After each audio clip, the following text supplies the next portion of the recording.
শুরু করছি মহান আল্লাহর নামে, যিনি পরম করুণাময় ও অসীম দয়ালু। সূরা শামস, মক্কাবতীর্ণ, আয়াত 15, রুকু 1।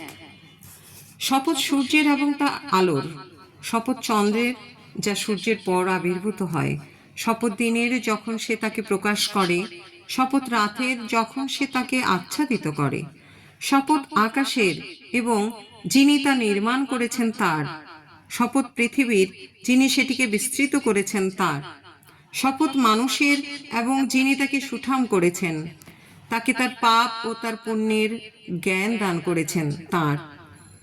নিজেকে পবিত্র করাবে সেই সফলকাম হবে এবং নিজের কলুষাচ্ছন্ন করলে ব্যর্থ হবে। সামুদেরা অবাধ্য হয়ে নবীর প্রতি মিথ্যা আরোপ করেছিল।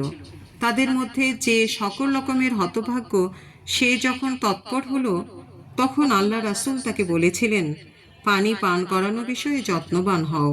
কিন্তু তারা তার প্রতি মিথ্যা আরোপ করল এবং ওষ্ঠীকে হত্যা করল। তাদের পাপের জন্য তাদের পালনকর্তা তাদের সমূলে ধ্বংস করে দিলেন এবং এর পরিণামের জন্য আল্লাহর আশঙ্কা করার কিছু নেই।